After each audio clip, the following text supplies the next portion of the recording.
Eu quero compartilhar um texto com vocês. Ele é muito conhecido. O tema da mensagem de hoje é: quando tudo que tenho é muito pouco. Quando tudo que tenho é muito pouco. Eu não sei se vocês já passaram por situações como essas. Alguém já se sentiu diminuído alguma vez? Já? Alguém já disse para você que o que você tem não é suficiente? Seja dinheiro, seja habilidade, seja amor, seja paciência. Alguém já disse para você que o que você tem é pouco? E você realmente se sentiu diminuído, e olhou para aquilo e falou: realmente é muito pouco? E fala: o que eu vou fazer com isso? É como assim entrar numa padaria, pode parecer um exemplo tosco, e você quer comer um cheeseburger, né? Um americano, fazer um lanche legal, e você olha para a sua carteira e tem R$2. Eu costumo falar assim: tem R$2. E você fala: o que eu vou fazer com isso? É muito pouco. Não dá para quase nada. Muitas vezes a nossa vida está exatamente dessa maneira, né, Luiz? Vi sua ministração domingo fantástica. Deus seja louvado, viu? Não pude estar aqui, mas Deus continua te agraciando, querido, com muita unção. E você olha para a sua vida e fala: poxa vida, mas tudo que eu tenho é isso, isso é muito pouco, eu não consigo fazer nada com isso. Como que eu vou viver a minha vida dessa forma? Eu vou ler 2 textos para vocês básicos aqui do Evangelho, que falam sobre isso, e eu vou contextualizar essa história para vocês. Respondeu-lhes Filipe, isso está em João capítulo 6, versos 7 e 9, na sequência Mateus capítulo 14, 16 e 18. E diz assim: respondeu-lhe Filipe: não lhes bastariam 200 denários de pão para receber cada um o seu pedaço?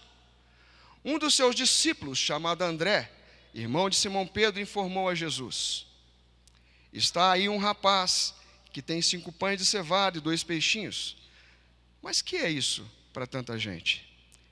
No texto de Mateus agora, no capítulo 14, diz assim, verso 16: Jesus, porém, lhe disse: não precisam retirar-se, eles não precisam ir embora, dá-lhe vós mesmos de comer. Mas eles responderam: não temos aqui senão 5 pães e 2 peixes.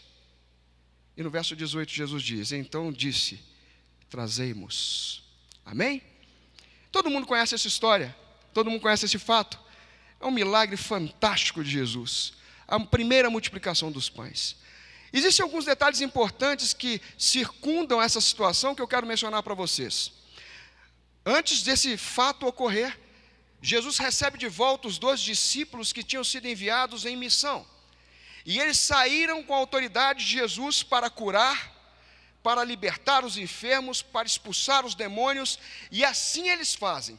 E saem pelas aldeias pregando o evangelho do reino e fazendo maravilhas no nome de Jesus. Aleluia! Que poder, que experiência extraordinária.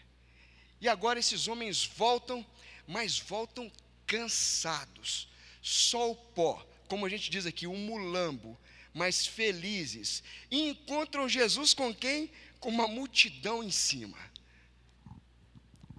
Imagina aquele povo cansado chegando: meu Deus do céu, nós acabamos de chegar, não comemos nem direito, e essa turma está aqui. E era exatamente o que estava acontecendo. As pessoas vinham até Jesus porque Jesus, ele tratava a multidão com carinho. Ele se importava com as pessoas. E por ele se importar, as pessoas se aproximavam ainda mais, traziam seus pedidos de oração. Eu imagino que não eram nos bilhetinhos, mas eram aos tropeços, né? Um empurrando o outro, querendo passar por cima: agora é minha vez, agora é minha vez. De tanta gente que tinha para ser abençoada, tanta gente que tinha problemas, que queriam soluções.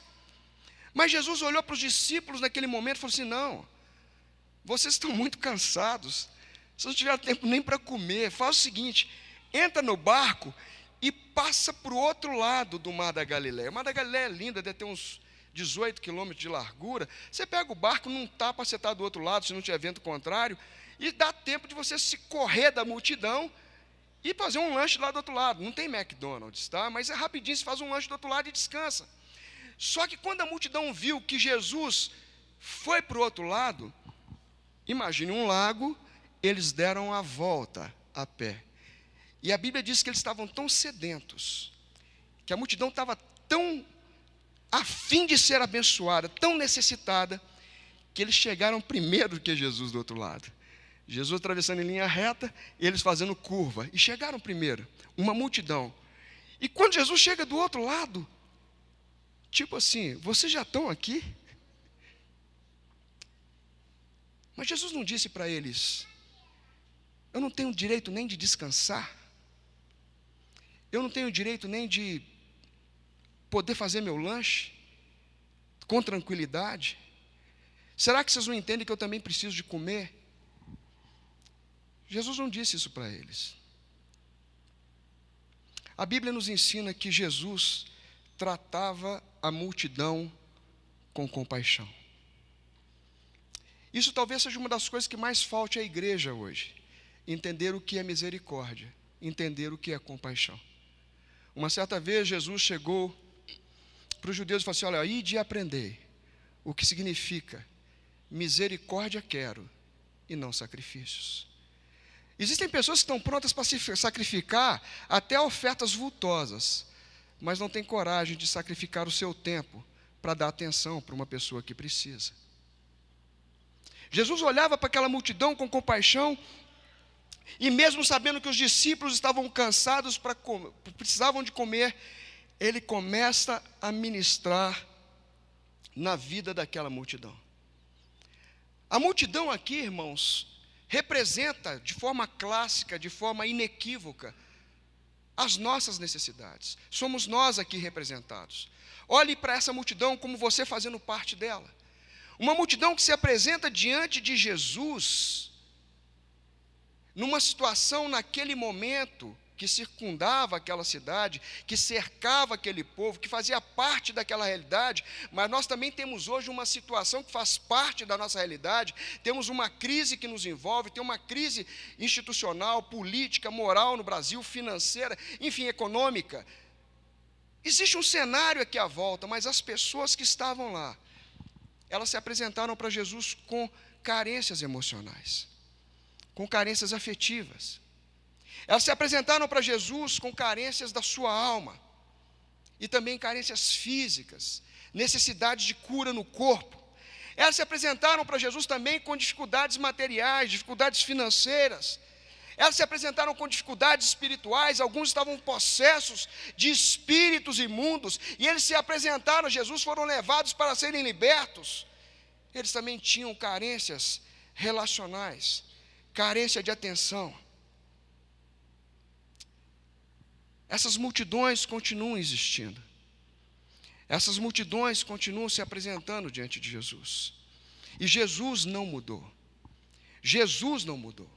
A igreja de Jesus Cristo, em alguns lugares, ela pode até ter mudado um pouquinho, no seu comportamento, no seu trato com as pessoas, mas Jesus continua o mesmo. Jesus continua se importando com cada uma das suas carências, com cada uma das suas necessidades, e a Bíblia diz que ele começou a ministrar, e a Bíblia diz que todos que vinham até eles eram curados, eram libertos, e eu fico tentando imaginar, irmãos, essa dinâmica, porque nós tivemos aqui um culto fantástico, com um apóstolo que veio do exterior, quem esteve aqui veio, e depois para fazer ministração com um grupo desse, foi um sufoco, não foi? Subir aqui, cair a gente ali, segura aqui, escorrega ali, pá, segura e tá, puxa e ora.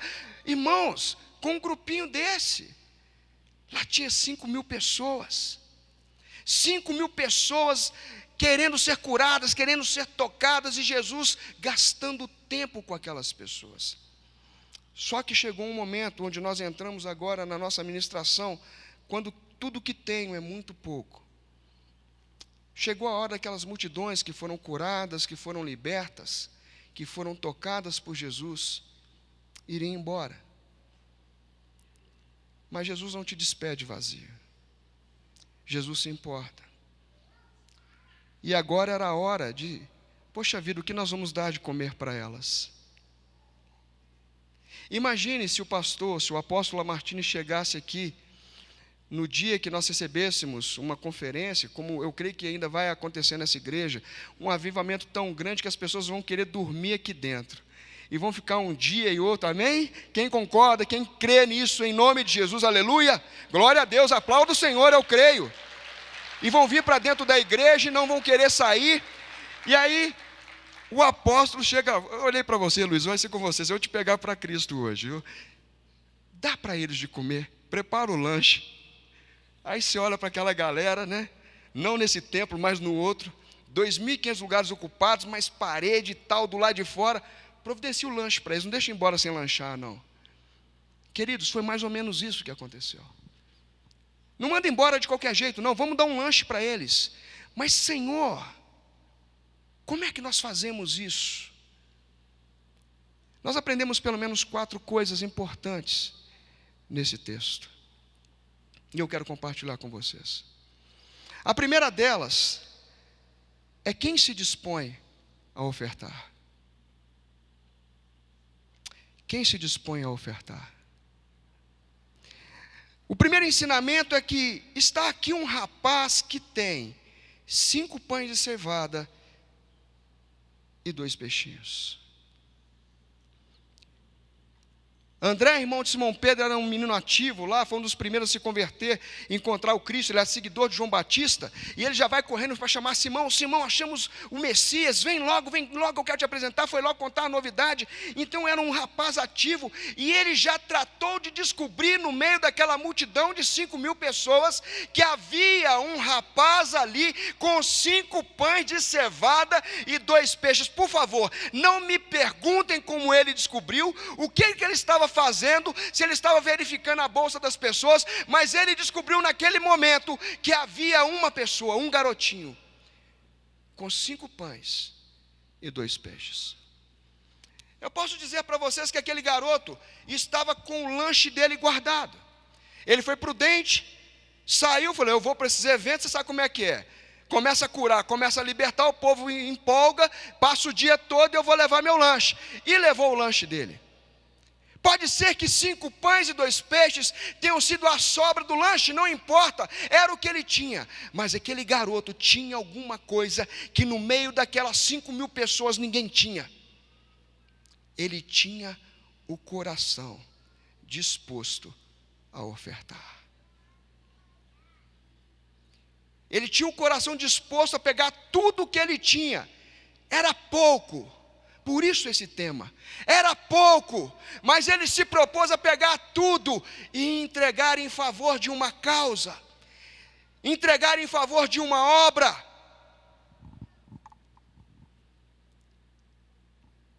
Eu só tenho isso para ofertar, mas 2 coisas eu posso dizer: eu estou disponível para ceder tudo o que está nas minhas mãos, e eu estou disponível para crer que nas mãos de Jesus, algo diferente pode acontecer.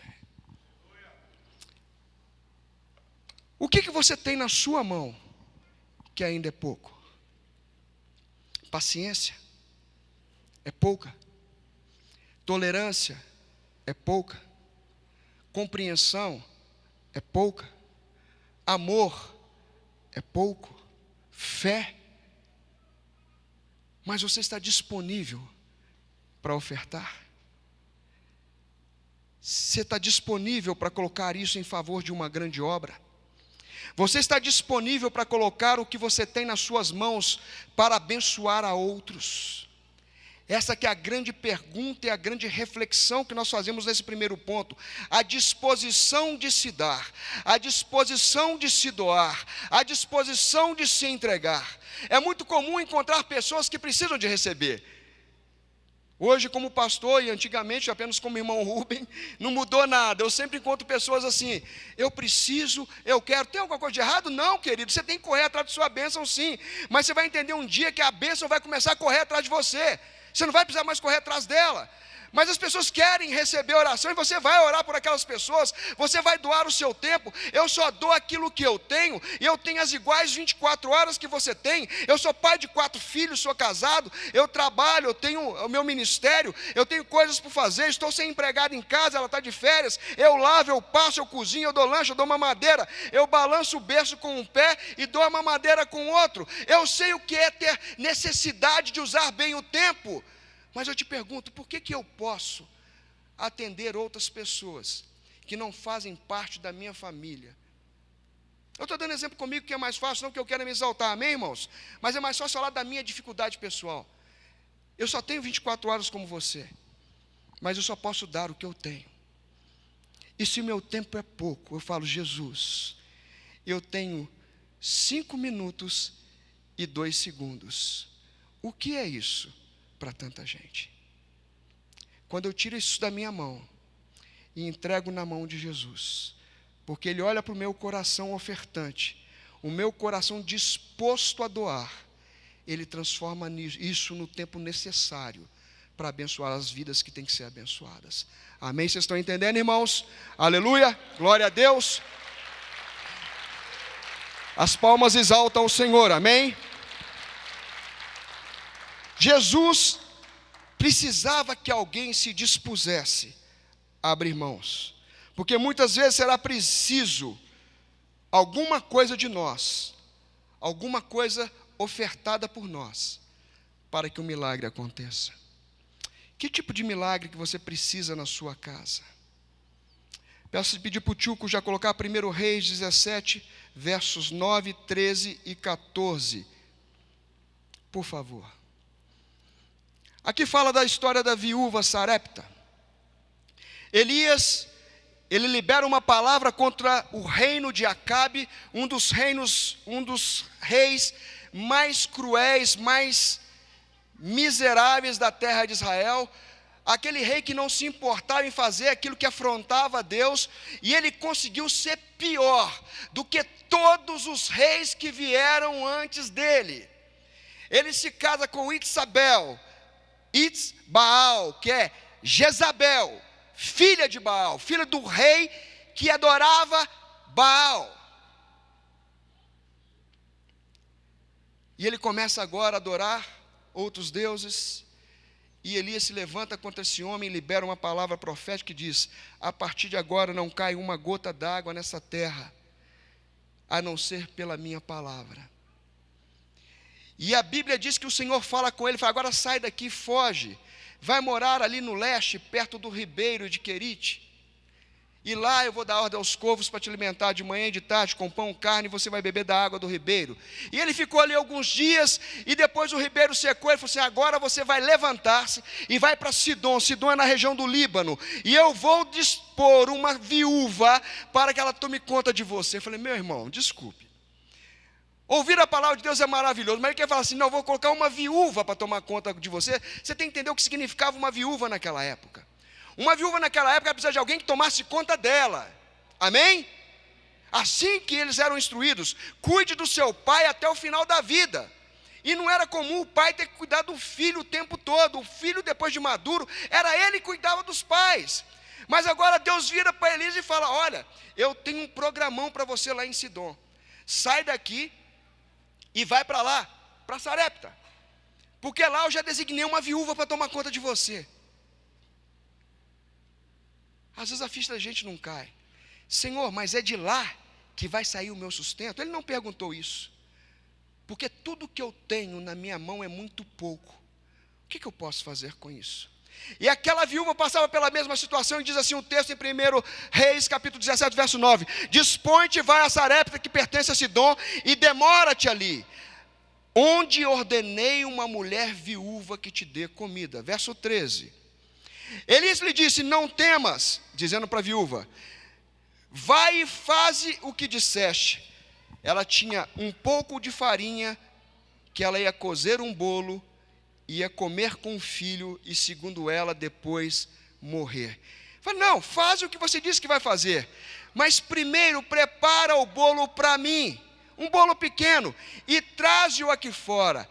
Depois você fará para ti mesma e para teu filho. 14. Prestem atenção, porque assim diz o Senhor, Deus de Israel: a farinha da tua panela não se acabará, e o azeite da tua botija não faltará, até o dia que o Senhor fizer chover sobre a terra. Elias sabia quem era o Deus que ele servia.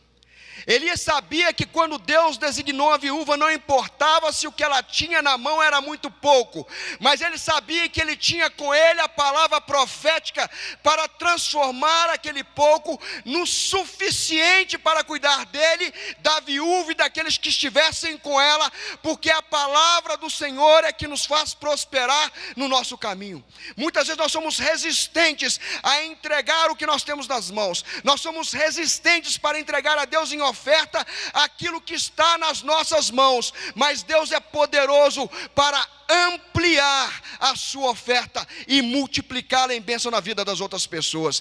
Muitas vezes você não quer ofertar o seu tempo na sua casa para os seus familiares, você não quer ofertar o seu tempo de dedicação ao trabalho, muitas vezes por uma necessidade, você não quer dedicar atenção a pessoas que precisam, que estão atravessando uma depressão, você não quer dar uma ajuda financeira a alguém, enfim, seja o exemplo que nós citarmos aqui, muitas vezes nós somos reticentes a fazer, mas a palavra diz que a prosperidade vem com a palavra profética.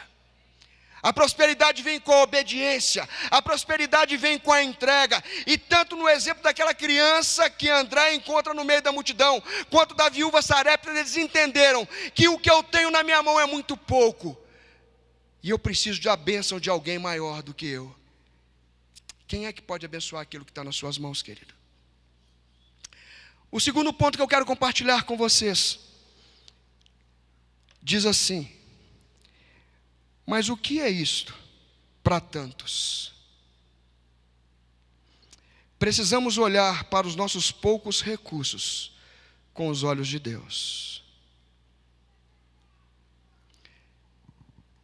Quando nós começamos a olhar para as coisas que nós temos, para aquilo que Deus nos dá, para aquilo que Deus nos capacita, com olhos apenas humanos, nós começamos a sentir que nós somos insuficientes, às vezes despreparados, às vezes incompetentes para alguns desafios. Alguém já se sentiu assim? Eu já. Quando eu olhava só para o meu diploma e às vezes tinha coisas que eu não sabia responder. Aí eu pergunto para quem? Para os universitários? Não.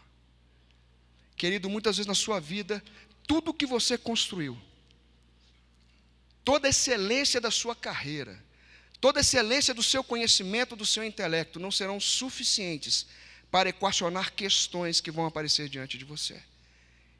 E você vai precisar de alguém maior.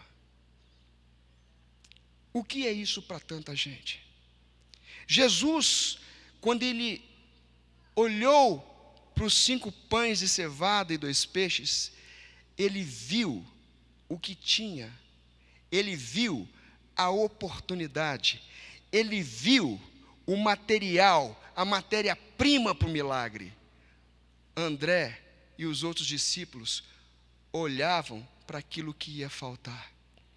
Por isso a pergunta: o que é isso para tanta gente? Acontece isso na sua família? Poxa vida, mas se eu for socorrer fulano, não estão tendo nem para nós nessa crise, o dinheiro está faltando. O que é isso para tanta gente? Ah, não, mas se nós fizermos isso, vai faltar aqui. Se puxar o cobertor aqui, descobre a cabeça. Se cobre a cabeça, descobre os pés. O que é isso para tanta gente? É exatamente a situação. Onde você está colocando os seus olhos? É naquilo que você tem? Ou é naquilo que vai faltar? Jesus, como um sábio mestre, ele colocou os olhos naquilo que era mais importante, naquilo que pode gerar o milagre, naquilo que pode servir de instrumento de transformação para um milagre. E eu quero compartilhar com vocês que há instrução na palavra de Deus. A palavra de Deus não volta vazia. E diz assim, lá em Isaías capítulo 55, eu quero que coloquem para a gente a partir do verso 7. Deixe o perverso o seu caminho, o iníquo os seus pensamentos, converta-se ao Senhor que se compadecerá dele, volte-se para o nosso Deus, porque é rico em perdoar. Porque os meus pensamentos não são os vossos pensamentos, nem os vossos caminhos, os meus caminhos, diz o Senhor. Porque assim como os céus são mais altos do que a terra, assim são os meus caminhos mais altos do que os vossos caminhos, e os meus pensamentos mais altos do que os vossos pensamentos. Porque assim como descem a chuva e a neve dos céus, e para lá não tornam, sem que primeiro reguem a terra e a fecundem, e a façam brotar, para dar semente ao semeador e pão ao que come, assim será a palavra que sair da minha boca. Não voltará para mim vazia, mas fará o que me apraz e prosperará naquilo para que designei. E ele continua dizendo o motivo da exaltação: saireis com alegria e em paz sereis guiados, os montes e os outeiros romperão em cântico diante de vocês, e todas as árvores do campo baterão palmas, e em lugar do espinheiro crescerá o cipestre, e em lugar da sarça crescerá a murta, e será isso glória para o Senhor e memorial eterno que jamais será extinto. Esta é a palavra, este é o resultado que se produz quando a palavra de Deus é liberada sobre a nossa vida. Este é o resultado quando nós cremos que quando nós entregamos para Deus aquilo que nós temos, em cima de uma palavra profética, em cima de uma palavra orientada pela Bíblia, quando você busca em Deus uma direção, e o Senhor te libera a palavra, e você age sobre essa palavra, ela não voltará vazia. Mas a palavra também diz, em Salmo 32, versos 6 a 8, que o Senhor vai te ensinar. Como é que isso vai dar para tantas pessoas? Eu quero ler para vocês. Sendo assim, todo homem que é piedoso te fará súplicas em tempo de poder te encontrar. Tem dificuldade, suplique a Deus. Com efeito, quando transbordarem as muitas águas, elas não te atingirão. E ele fala para Deus: tu és o meu esconderijo, tu me preservas da tribulação e me cercas de alegre cantos de livramento. E no versículo 8 ele declara, Deus fala para ele: instruir-te-ei e te ensinarei o caminho que deves seguir, e sob as minhas vistas te darei conselho. Na outra tradução, esse final diz assim: eu te guiarei com os meus olhos. Muitas vezes você tem pouca coisa na tua mão, pouco recurso, e não sabe o que fazer. O que você faz? Eu busco a Deus, eu clamo a Deus porque Ele é meu esconderijo. Eu clamo a Deus porque Ele vai me instruir, porque Ele vai ensinar a mim o caminho que eu devo andar, e Ele vai me guiar com os seus olhos. Muitas pessoas que têm pouco na mão perdem o pouco que têm, é fato, porque o fazem sem orientação de Deus. Aquela criança no meio da multidão, não. De alguma forma ele sabia o que ele estava fazendo. Ele tinha visto Jesus curar, ele tinha visto Jesus libertar, ele tinha visto Jesus atender a famílias, possivelmente a viúvas que estavam ali no meio, órfãos desamparados. Por que ele faria diferente com meus 5 pães e 2 peixes? Jesus quer mudar a nossa visão da impossibilidade, e o que você tem é o que Ele precisa para fazer o milagre. O último aspecto, ponto 2, há sempre uma promessa de vitória na escassez. Lá em Juízes, capítulo 7, versos 6 e 7 apenas, houve uma situação um pouco diferente. A contagem ao contrário, você pode colocar para mim, por favor. Juízes 7, 6 e 7. Gideão estava numa missão de livramento para Israel. E todo mundo sabe que ele saiu com 32 homens, mas eu quero dizer apenas o final. Foi o número dos que lamberam a água. Estou colocando aqui dentro de um texto, uma palavra dentro do texto, mas exatamente o que eles estavam fazendo. Levando a mão à boca 300 homens. E todo o restante do povo se abaixou de joelhos para beber a água. Então disse o Senhor a Gideão: com estes 300 homens que lamberam a água, que eu vos livrarei, e entregarei os midianitas nas tuas mãos, pelo que a outra gente toda que se retire, cada um para o seu lugar. Deus não precisa de muito, queridos. Deus precisa que você entregue para Ele, e que você creia que com o pouco que você tem, Ele pode te dar a vitória. Tem muitas pessoas dizendo aqui, entraram aqui dizendo isso: quando eu começar a ganhar mais, eu vou ofertar na igreja. Quando eu for promovido no meu... Eu estou falando de oferta comum, que é a oferta mais simples que nós temos para fazer para Deus, é a financeira. Se você acha que essa é a mais complexa, não é não. Talvez doa mais no bolso, mas não é. Quando eu conseguir isso, eu vou fazer aquilo. Quando eu promover, quando eu mudar, quando eu melhorar. Quer dizer, você está sempre esperando uma mudança de cenário para poder fazer alguma coisa que é significativa. O Senhor está falando com você: olha, com o pouco que você tem, eu vou te dar a vitória. Porque se você conseguir a vitória depois que você tiver muito, você vai dizer que foi pelo seu esforço. Você vai dizer que é mérito seu. Nesse ponto 2, como isso que eu tenho pode dar para tanta gente? Você está em dificuldade, clame ao Senhor. Senhor, me instrua, me dê sabedoria, me ensine. Não deixe o meu coração se perder, não deixe eu me extraviar no meu próprio entendimento, não deixe eu me estribar na minha própria competência, não deixe eu achar que sou eu, por ser um bom administrador financeiro, que vou cuidar bem das finanças da minha casa. Não deixe pensar que isso, através da minha pessoa e pelos meus méritos, que isso vai acontecer, mas que eu possa entender que, por mais que isso pareça pouco, que eu possa crer que na impossibilidade o Senhor vai agir. Amém? O item 3, rapidamente. Jesus dá para eles uma tarefa. Dá-lhe voz de comer. Um desafio que não pode deixar de ser ouvido. É um desafio que vem com sentimento de compaixão. Nós vivemos numa sociedade, queridos, que fica cada vez mais estranha. Você pode ouvir essa frase de Jesus e dizer assim: Jesus, como assim? Né? O que você está querendo dizer com isso? É brincadeira? Que história é essa? Dá a eles você de comer. As pessoas vêm cá, me contam os problemas, e o Senhor fala para que eu os alimente, para que eu resolva o problema deles. Eu estou precisando que alguém resolva os meus. O Senhor quer que eu resolva o deles? Mas por que Jesus faz essa confrontação? Porque o perfil egocentrista, egoísta das sociedades, ele não vem de agora. Ele vem se exacerbando, ele vem se mostrando cada vez mais intenso. E você vê uma sociedade hoje cada vez mais vazia, cada vez mais mesquinha, cada vez mais hedonista, que acha que o fim de tudo está no prazer. Uma geração cada vez mais selfie. Tem alguma coisa de errado tirar a foto? Não. Mas essa é a imagem de uma sociedade egoísta, que quer se apresentar, que quer se exibir, que quer se mostrar, que precisa de se autoafirmar, mas que não consegue se condoer com a dor do seu vizinho. Vocês estão me entendendo, irmãos? Entenderam que não é uma crítica, mas que existe um contraponto que deve ser analisado. Essa visão aqui é a visão de uma sociedade que está vazia dos seus relacionamentos, distanciando cada vez mais do relacionamento pessoal e valorizando mais o relacionamento virtual, o relacionamento à distância. Sabe por que o relacionamento à distância é bacana? Eu vou explicar para vocês. Porque quando a pessoa me perturba, eu bloqueio. Eu já aprendi a fazer isso. Se insistir, eu te bloqueio. Se insistir, eu te corto do meu Facebook.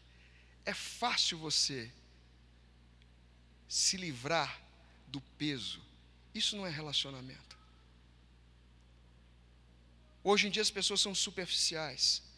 E quando Jesus, nesse terceiro ponto, ele fala: eu estou desafiando a você que dê a eles de comer. Jesus está dizendo que você tem que estar próximo da pessoa. Pague o preço, se sacrifique, se exponha, doe-se, esforce-se, faça alguma coisa que tenha significado, que não seja apenas virtual. Apresente-se. Quantos amigos da igreja você tem que estão vivendo em depressão? Eu ouço isso direto dentro da igreja. E a pessoa ficou trancada dentro de um quarto escuro e não saiu durante uma semana. E ninguém foi visitá-la.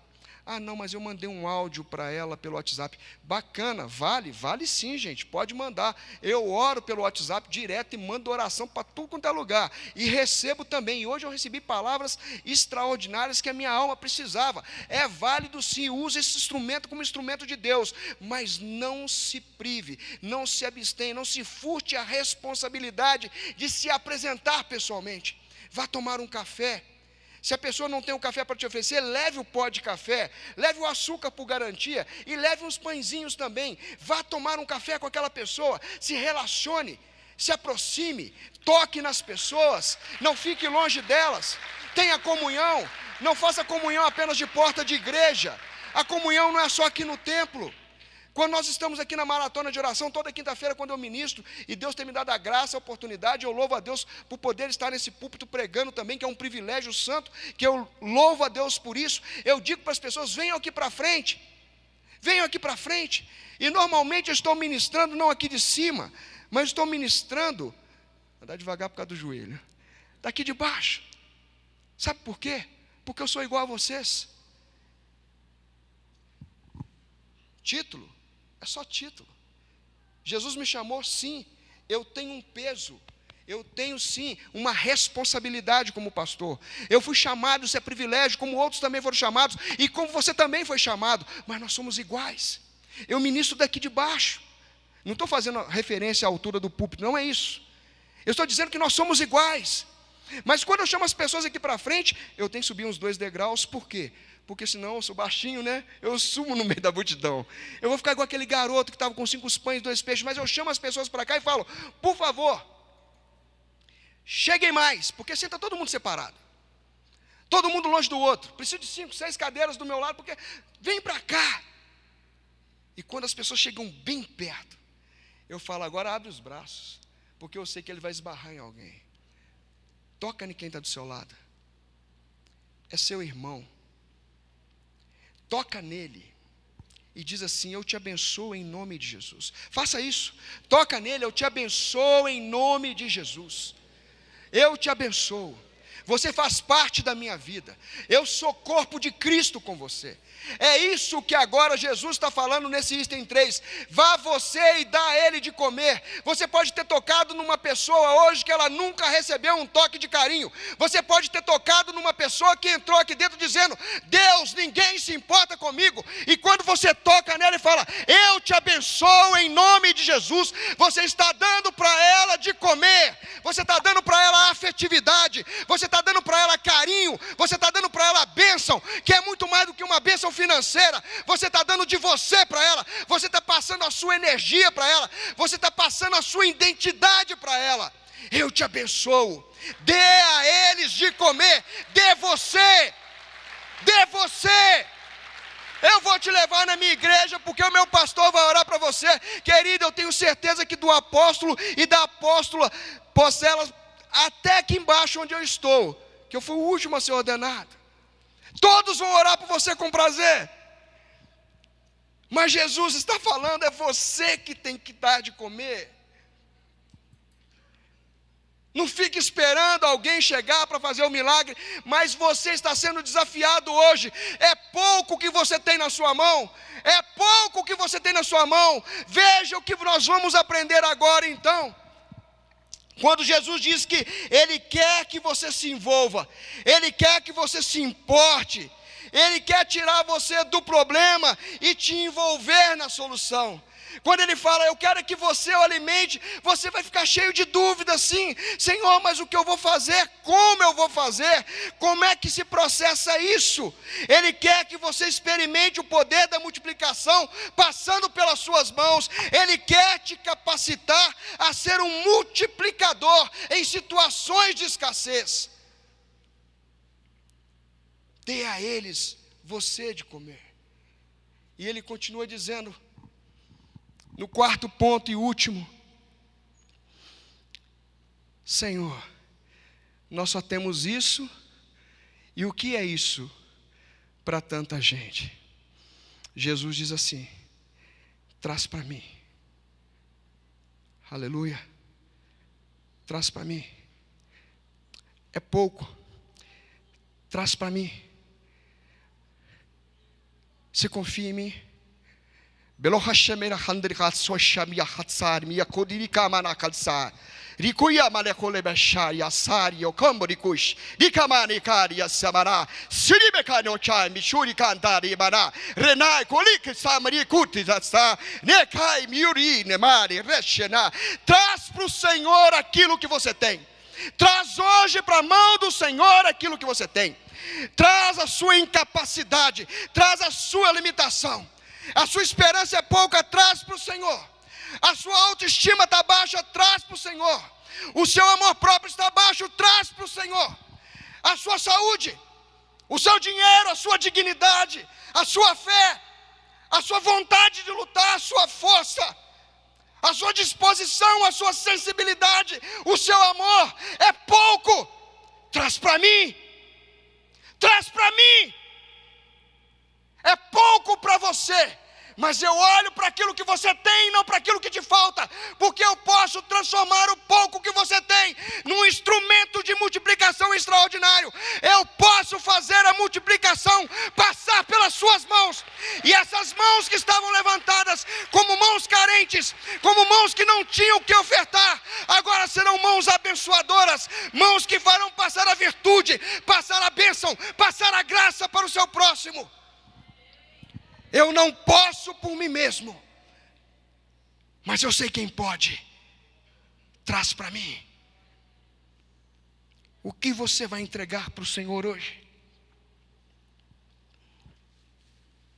O que você vai entregar para o Senhor hoje? Você saiu da sua casa dizendo que faltava. Senhor, eu preciso de uma bênção porque está difícil. Não está dando para dar conta das coisas. O que você vai entregar para Ele hoje? Já finalizando, irmãos. O seu desprendimento de ofertar, de entregar-se, não é mais só entregar alguma coisa. Amém? Provérbios 23, 26. Filho meu, dá-me o teu coração. Filho meu, dá-me o teu coração. Muitas pessoas no Natal deram presente para muita gente, menos para o aniversariante. É o aniversário mais estranho, digo para vocês, que eu conheço. Porque no meu aniversário, quem entra na minha casa traz presente para mim. Já pensou chegar o pessoal na minha casa, Rubem, vem para o seu aniversário, chegar lá em casa, aí dá presente. Tudo bem, deu para os meus filhos, está em casa, eu até aceito. Aí chega lá, está lá a Dani participando da célula, de repente o Luiz aparece lá como convidado, vai ser muito bem-vindo, Luiz. Está lá o Jefinho, aí começa a dar presente para eles no dia do meu aniversário. Eu falei, peraí, tem um negócio errado. O aniversariante sou eu. Todo mundo está entendendo o que eu estou querendo dizer? Eu pergunto para você o que você deu para Jesus. Qual foi o presente que você entregou para Ele? Não comemoramos o aniversário, dia 25 agora? A resposta está em Provérbios 23, 26. Filho meu, dá-me o teu coração. Quando você faz isso, você cria um ambiente propício para que o milagre aconteça. Aquilo que é pouco vai passar a ser suficiente. E você vai perceber que você que tinha uma carência vai se tornar abençoador de muitas pessoas conhecidas e desconhecidas à sua volta. Você pode continuar na posição de uma pessoa carente no meio da multidão, que se contentou apenas com a cura da sua enfermidade, que se contentou apenas com um emprego, que se contentou apenas com uma promoção ou com alguma outra bênção que seja procurando de Deus, que é lícita, amém? Mas você pode dizer, Deus, eu quero ser instrumento para que o milagre da multiplicação passe pela minha vida e alcance a outros. A escolha é sua. Amém? Para fechar, queridos, você pode dizer assim, pastor,